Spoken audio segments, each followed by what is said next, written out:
ईश्वर सहाय।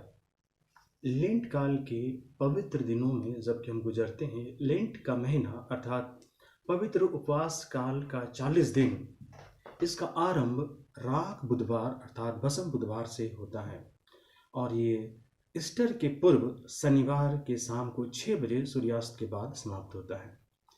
इन 40 दिनों में हमें उपवास को कैसे करना है, बाइबल उपवास के बारे में क्या कहती है, इस पर हम चर्चा करेंगे। देखिए, हर एक मनुष्य के जीवन में काम, क्रोध, लोभ और अहंकार या सुस्तीपन, ये जो विकार हैं, इसमें ये हर मनुष्य में कुछ ना कुछ पाया जाता है। यदि आप गहराई से जानने का प्रयास करेंगे तो ये जो देह का जो अभिमान है, यही जो है इन विकारों का मूल कारण है। और इन सब बातों पर विजयी होने के लिए लेंट का जो पवित्र महीना है, पवित्र दिन जो है, हम नम्र और दीन बनकर उपवास के साथ जब प्रभु यीशु मसीह के करीब आते हैं तो ये हमारे लिए लेंट का महीना जो है सार्थक हो जाता है। राख का प्रयोग बाइबल में कहाँ कहाँ लिखा हुआ है, तो इस पर हम लोग थोड़ी देर चर्चा करेंगे। राख का प्रयोग जो है वो शोक प्रकट करने के लिए किया जाता है ना।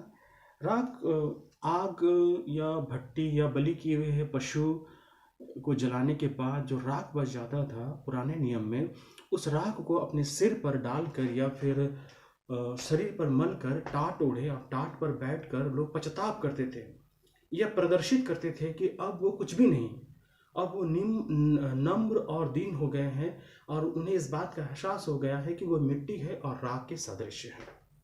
अर्थात राख जो है, राख का प्रयोग जो है वो शोक प्रकट करने के लिए किया जाता है।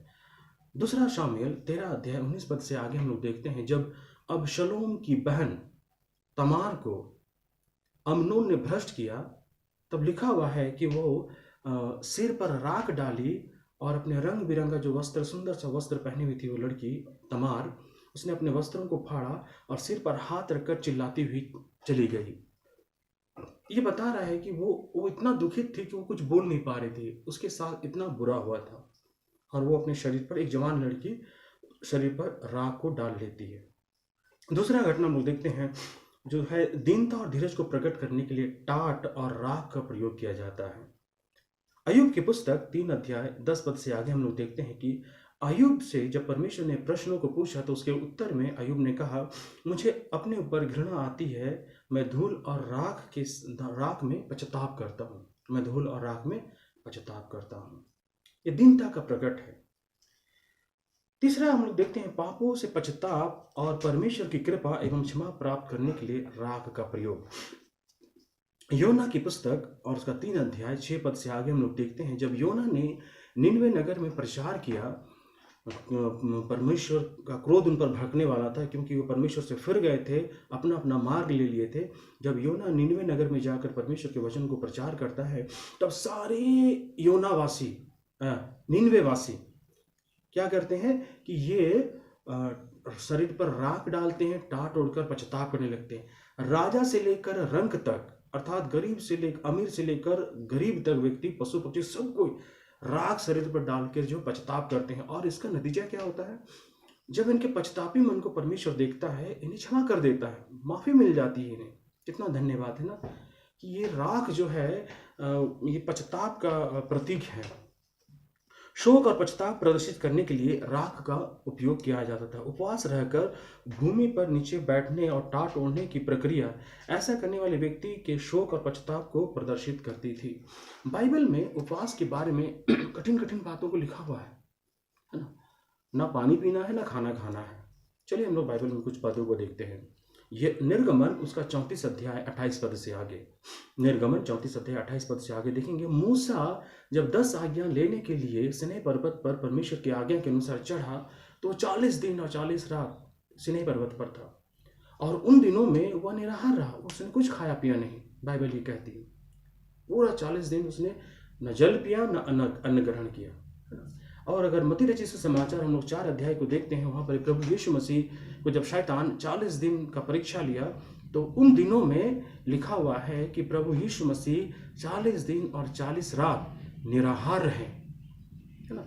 आगे हम लोग देखते हैं पहला राजा 19 अध्याय 8 पद में एलिया नबी जब परमेश्वर के वचन के अनुसार चलने लगा तब वो 40 दिन और 40 रात एक बार केवल खाया था, और वो लगातार यात्रा किया 40 दिन और 40 रात एक बार भोजन करने के बाद, है ना। ये बाइबल की बातें हैं जो हम लोग पाते हैं। उपवास का उद्देश्य क्या होता है? दानियल उसका 9 अध्याय और 3 पद में पाते हैं कि परमेश्वर के दर्शन पाने की तीव्र इच्छा को प्रकट करता है उपवास, है ना।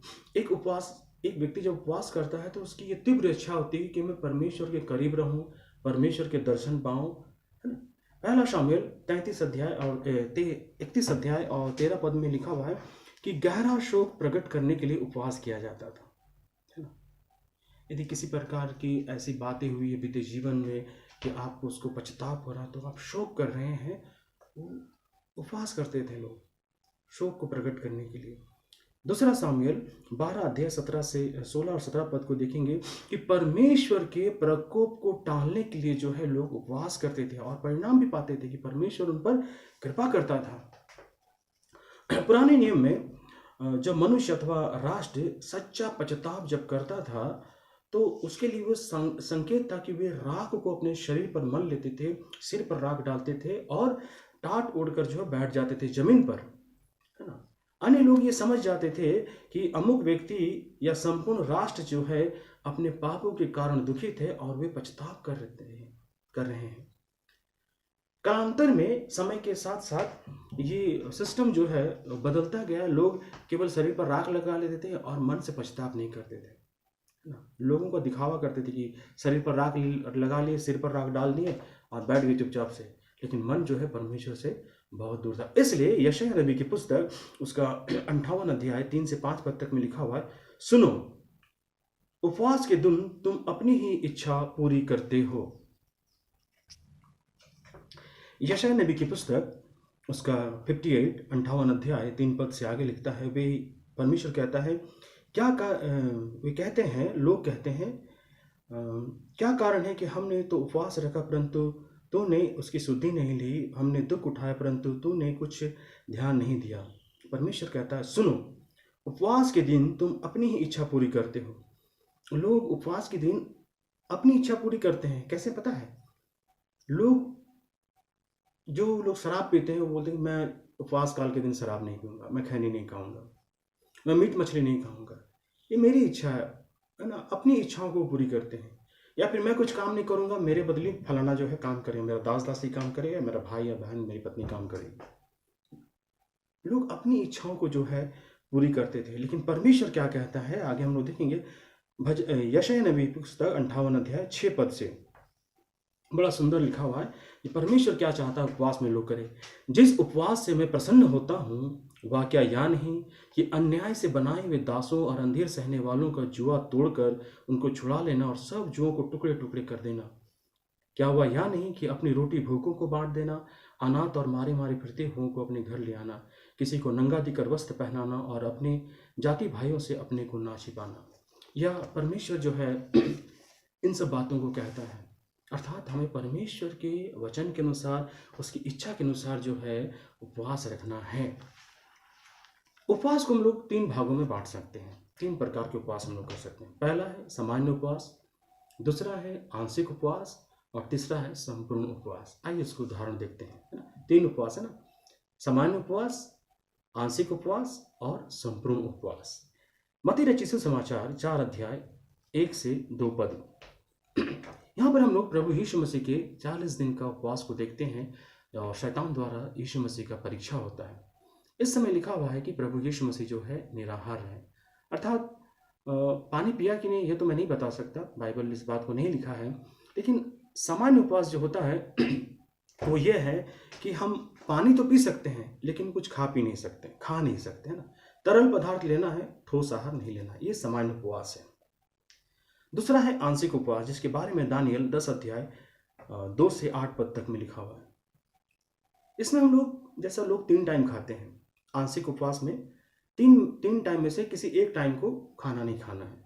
मान लीजिए आप सुबह नाश्ता किए, दोपहर को नाश्ता खाना खाएं और रात को डिनर नहीं किए, रात का भोजन को नहीं किए आप। या फिर आपकी मर्जी, आपने एक टाइम खाया और 2 टाइम नहीं खाए, ऐसा ये आंशिक उपवास है। इसके उदाहरण हम लोग दानियल 10 अध्याय 2 से 8 पद तक में पाते हैं। और तीसरा है संपूर्ण संपूर्ण उपवास। इसका हम लोग वर्णन पाते हैं एस्तेर की पुस्तक 4 अध्याय 16 पद से 17 पद तक। जब यहूदियों पर मृत्यु का तलवार लटका तब महारानी एस्तेर ने उपवास किया, 3 दिन संपूर्ण उपवास अर्थात अन्न और जल का त्याग कर दिया, और इसी तरह से अपने लोगों से भी कहा कि तुम लोग इसी प्रकार का उपवास करो। और उन लोग उपवास किए और उसका परिणाम यह हुआ कि परमेश्वर की दया, परमेश्वर की कृपा जो है उनके जीवन पर हुई। कृष्ण में मेरे प्रियो, लेंट काल का जो समय है, 40 दिन का जो उपवास का जो समय है, आप जो कर सकते हैं, जो परमेश्वर की दृष्टि में भला है, उसको करने का भरसक प्रयास करें। लेंट काल के समय में आप कोशिश करें कि हम दिन भर में कम से कम कुछ लाइन बाइबल के जरूर से पढ़ें। आप डिसाइड कीजिए, सुबह पढ़ना, दोपहर को पढ़ना है या शाम को पढ़ना है। प्रार्थना का एक समय निकालिए, 2 मिनट, 3 मिनट, 1 घंटा, आप जितना कर सकते हैं। लोगों को दिखाने के लिए नहीं, मैं 2 मिनट प्रार्थना कर सकता हूँ, आप 2 मिनट कीजिए। बाइबल पढ़ना, प्रार्थना करना, इस प्रार्थना में आप अपने लिए, अपने परिवार के लिए और गैर मसीहियों के लिए प्रार्थना करना, अपने पड़ोसियों के लिए प्रार्थना करना, है ना। ये बहुत ही अच्छा समय होता है। और प्रभु यीशु मसीह को धन्यवाद देना उसके लहू के लिए, उसके त्याग के लिए, जिसके द्वारा हमें अनंत जीवन प्राप्त हुई। और ये लेंट काल का समय जो है आपके लिए आशीष से भरा हुआ हो। प्रभु आप सबको आशीष दे।